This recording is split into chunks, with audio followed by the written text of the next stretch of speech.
Well, this is a shirt made out of Rindia, and this is something that I feel we all should do to promote, our own textile and our own weavers and our own farmers.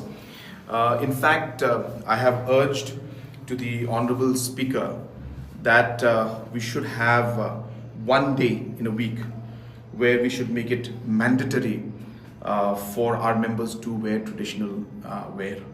And it could be any of the traditional dresses, but on that day, so it could be a Tuesday, it could be a Thursday, any one day, it'll be mandatory to wear something traditional.